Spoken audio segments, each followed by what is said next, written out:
تولى العمر في سهو وفي لهو وفي خسر، فيا ضيعات ما أنفقت في الأيام من عمري، وما لي في الذي ضيعت من عمري من عذري، فما أغفى لنا عن واجبات الحمد والشكر. أما قد خصنا الله بشهر أيما شهر، بشهر أنزل الرحمن فيه أشرف الذكر، وهل يشبهه شهر وفيه ليلة القدر، فكم من خابر صحى بما فيها من الأجر، روينا عن ثقات أنها تطلب في الوتر، فطوبى لامرئ يطلبها في هذه العشر، ففيها تنزل الأملاك. بسم الله الرحمن الرحيم. الحمد لله والصلاة والسلام على رسول الله وعلى آله وصحبه وسلم تسليما كثيرا مزيدا إلى يوم الدين. أما بعد. This is our 15th class, the middle of Ramadan, on the chapter of fasting from the book Zaad Al-Mustaqni, and we're doing in-depth detailed lessons, as you can see. The author, where we left off yesterday, was talking about the obligatory fast and its intention, the intention for the obligatory fast.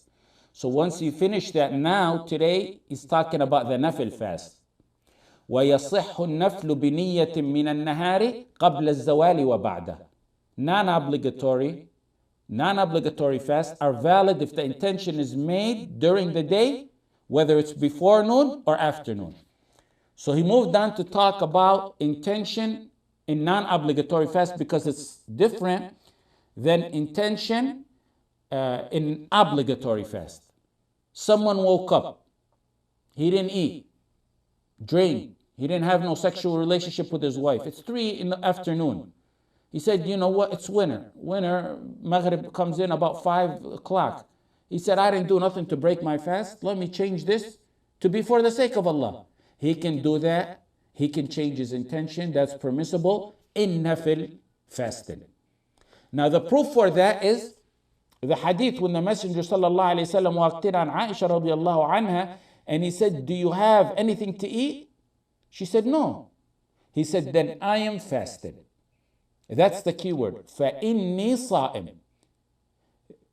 Then I'm fasting means, from that term, فَإِنِّي صَائِمٌ, he initiated the fast during that day, right there. He initiated the fast right there in that day, right at that point. فَإِنِّي, then, meaning before that I wasn't. And that's the opinion of Imam Ahmad, the Shafi'i, and Abu Hanifa, that if you didn't do nothing to break your fast in the start of the day, you can change your intention to making it a fast as a worship to Allah subhanahu wa ta'ala. The second opinion is by Malik, who said that you must have the intention the night before, just like an obligatory, a fard, a wajib fast. And he said the proof for that is the hadith. It's clear. No fasting is accepted for one who does not form the intention the night before. He said the hadith is clear on that.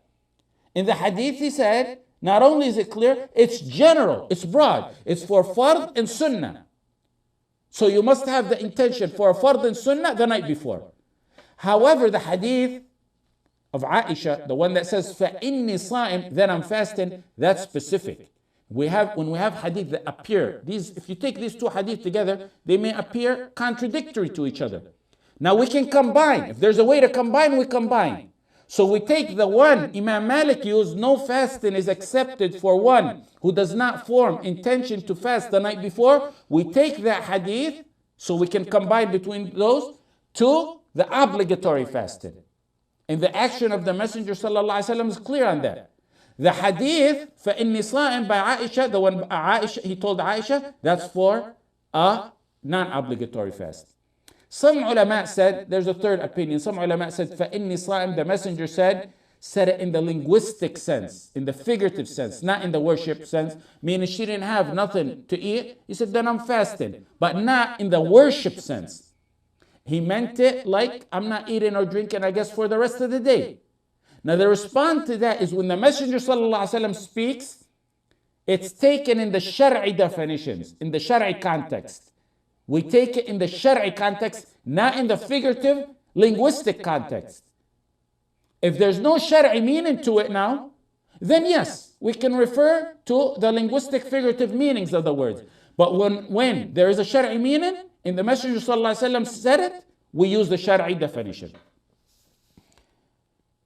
Does a person get full reward for the entire day or from the point where he decided to fast on? There's two opinions on that. Some ulama said you get reward for the full day, and the rationale behind that is that fasting is one worship. Per day, it's one worship. It's unbreakable, so you get the reward for the entire day. Another group of ulama said he only gets reward from that point where he made the intention on to the end of the day, to sunset. And that's probably the more correct of the two opinions. It really is supported by the meaning of the hadith, إِنَّمَا الْأَعْمَالُ بِالنِّيَّاتِ وَإِنَّمَا لِكُلِّ امْرِئٍ مَّا نَوَى. Actions are judged by intentions, and a man will only have what he intended. And a man will only have what he intended. وَإِنَّمَا لِكُلِّ امْرِئٍ مَّا نَوَى.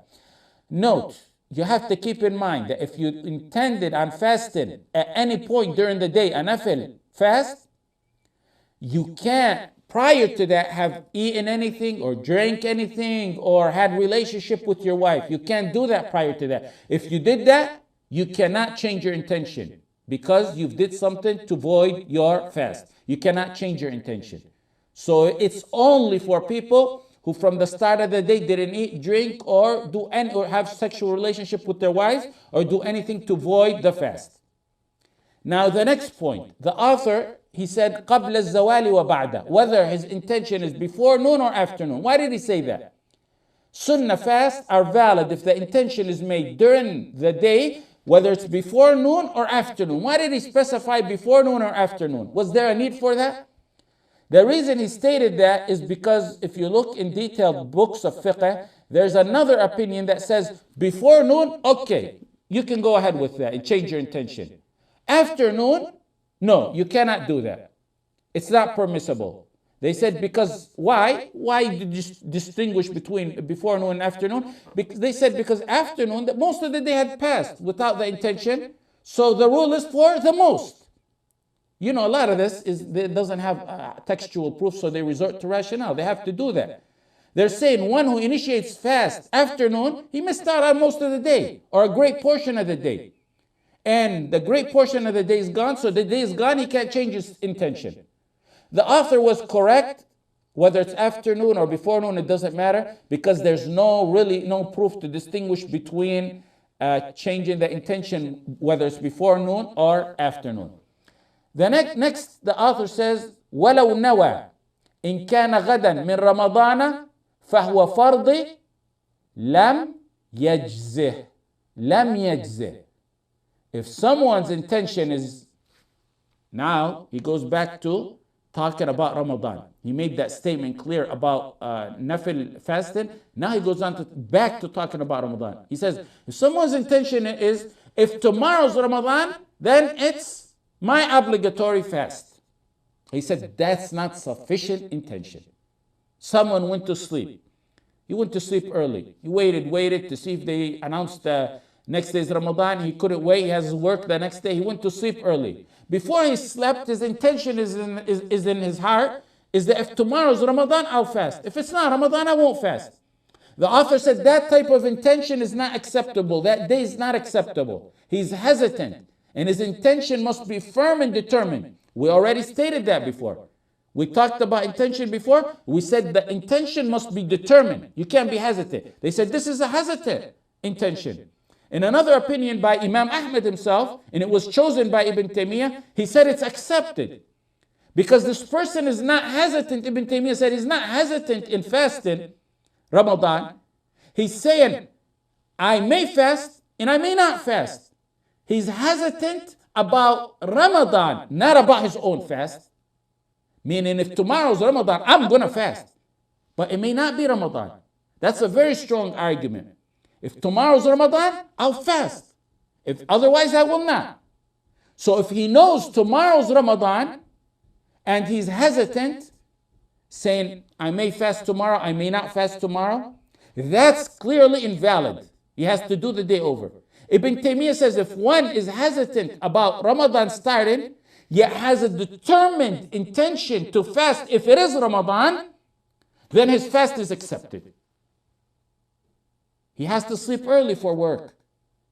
Or he fell asleep early by accident.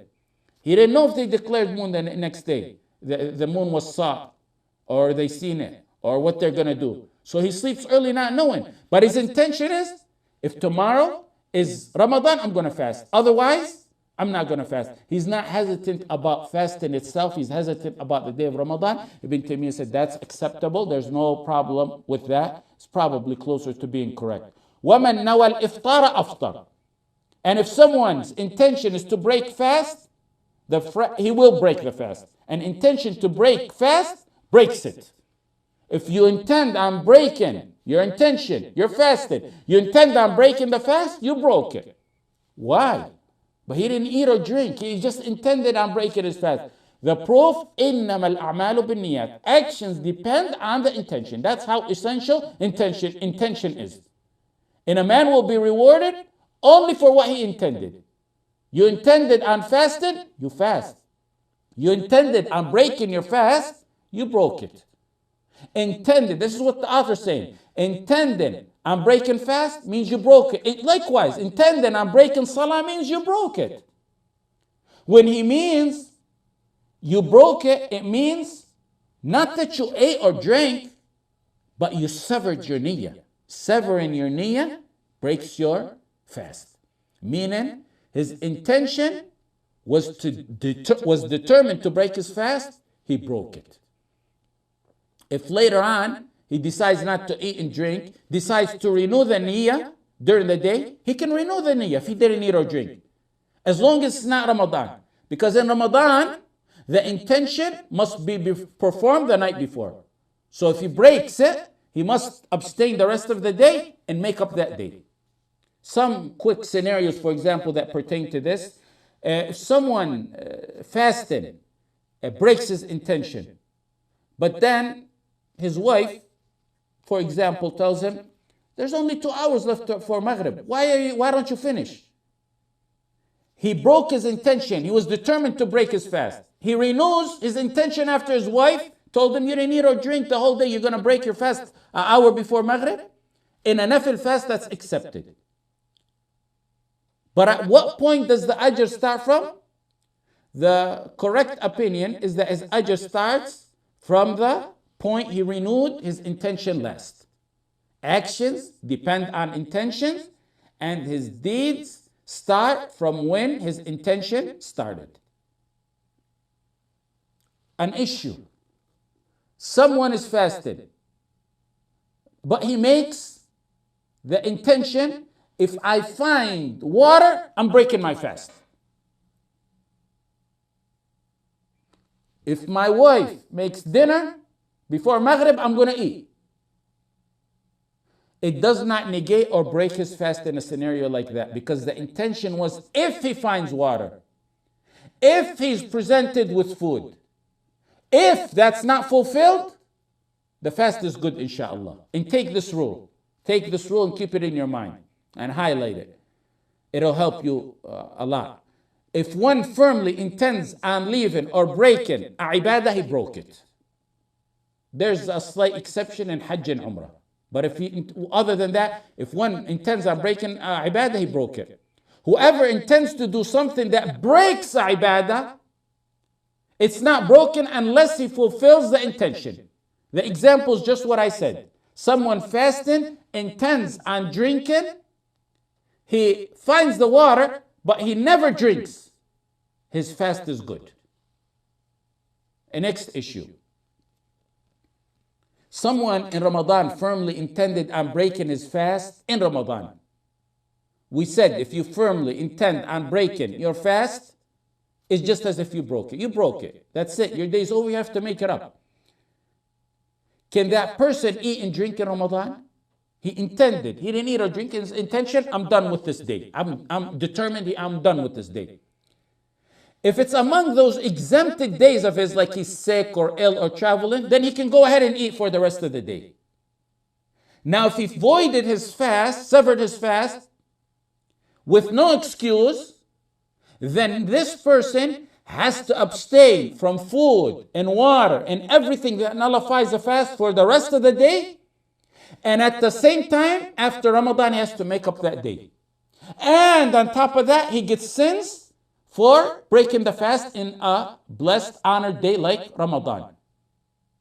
How did he break his fast? Eating and drinking? It was merely the intention. That was enough to sever and break his fast. Now we go on to a new chapter. باب ما يفسد الصوم ويوجب الكفارة. What invalidates the fast and requires expiation. Kafara, that which requires expiation. Now, the scholars, if you look at their books, they have unique terms for different matters. For example, the words nawaqid, mufsidat, mahdurat, all these words mean nullifiers. And they can be used interchangeably. All those words that I mentioned. However, fuqaha tend to choose one for each worship. For example, for salah, you can use nawaqid, mubtilat, mufsidat, mahdurat. Any one of those as nullifiers of salah would work. But if you go to the books of fuqaha, you will see the negators or nullifiers of wudu would be referred to as nawaqid, nawaqid al-wudu. The nullifiers of salah, mubtilat al-salah. And that which nullifies sawm, mufsidat al-sawm. Hajj, mahdurat al-hajj. Now the author is going to teach us what voids fast and that which requires expiation, kafara. There's three main matters that void fast that have an ijma' on, while everything other than these three is disputed. The three are the ones that are mentioned in the verse فالآن باشروهن وابتغوا ما كتب الله لكم وكلوا واشربوا حتى يتبين لكم الخيط الأبيض من الخيط الأسود من الفجر. Now have sexual relations and eat and drink until the white thread of dawn appears to you distinct from the black thread. Meaning you can eat and drink till this point. After this point you have to stop. Sexual relationship, eating and drinking. Those have an ijma' on them. Everything else has a dispute. Those are the main voiders of fast that the ulama agreed upon. He said, matters that void fast in the beginning chapter of the book and that which require expiation. So the matters, he's going to tell us what voids the fast, and then he's going to tell us the kafara. Kafara, what does the kafara mean? The expiation. That's what he said. He said, the expiation. What expiation? He used what we mentioned at least twice in our Ramadan halaqat. Al-kafara means al-ahd al-dhihni. Al-ahd al-dhihni. That which you know what I'm talking about. The expiation, what expiation? The one you know about. The one commonly known when we're talking about this matter. Which is freeing a slave, or fasting 2 months, or feeding 60 poor people. And a student of ilm would know that by, what we said referred to as al-ahd al-dhihni. Now let's go over them one by one. The author says, the first one is man akala. Man akala. Eating is placing something into your stomach through the mouth. That's the overall definition of it. And this includes whether you eat something beneficial, enjoyable, or whether it's something harmful, or whether it's something neutral. Even though some ulama said it's only eating that which nourishes one, that's the only type that invalidates a fast. The correct opinion is the verse is general. So we keep it as that. Maybe beneficial, something you eat beneficial, or harmful, or neutral, doesn't matter. Anything that goes in your mouth down to your stomach is food. regardless whether it's beneficial, harmful, or neutral. Even if someone takes poison, that's example of something harmful, it voids the fast. That's the first one. Then the author says, "Man akala aw shariba," whoever eats or drinks. It includes liquids, whether they may be beneficial or harmful or useless or neutral, it doesn't matter. Water, soup, yogurt, milk, blood, poison, all that is included. And the proof for eating and drinking is the verse we stated. وَكُلُوا وَاشْرَبُوا, eat and drink until the time where you must stop. The ijma' and many hadith are also additional proof, like the hadith al-Qudsi. He leaves his food, drink, and desires for me. In the hadith al-Qudsi that we took, I believe, yesterday or the day before. So then the next one, the third one, is ta'ata. So he mentions food, water. We said those have ijma' on them. The next one is ista'ata, meaning using snuff. It's what reaches the stomach through the nasal passage. It's what you snuff. It's like, for example, today, nasal drops. Or medicine you drop in your nose or you snuff in your nose, it breaks the fast. And the proof on that is the hadith by Laqit radiallahu anhu, when the Messenger sallallahu alaihi wasallam was advising him on wudu, he said, وَبَالِغْ بِالْإِسْتِنْشَاقِ إِلَّا أَن تَكُونَ صَائِمًا. When he was telling him about wudu, he said, sniff water deep into the nose, except when you're observing fast. One shouldn't sniff water deep into his nose when he's observing fast, whether it's a sunnah or a wajib fast. So why? What's the reason? What's the illah? The reason is so it won't enter in you and void your fast.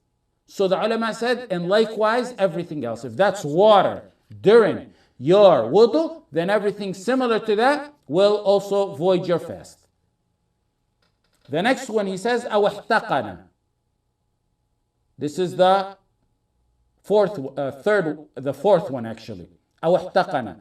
It means injecting something into the anus. Now احتقنا means حقن, حقنة أو احتقنا, it means the shot, the medical shot. That's not what we mean when we talk about. They didn't have that back then. احتقنا means anus injections. They did have that back then. Why does it void the fast? Because it's something injected and it reaches the stomach, they said.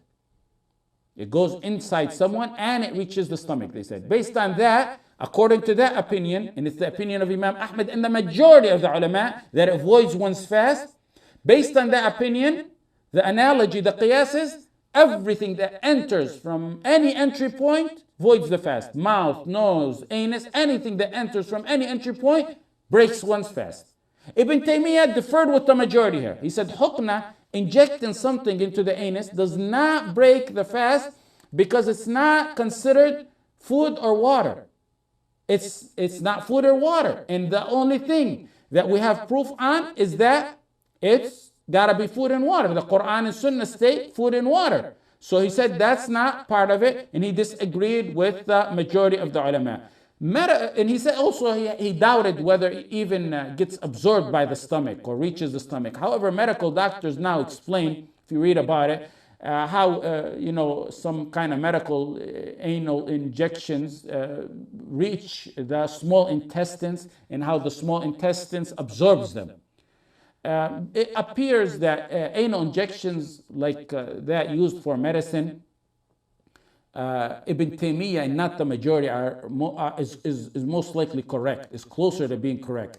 It doesn't break the fast, even if it's absorbed by the small intestines. Because let me give you this rule and it'll help you a lot. Matters that are strongly disputed among ulama, if the ulama doubt strongly, the ulama, not us, whether something voids a fast or not, we resort to the principle, the origin, that it does not.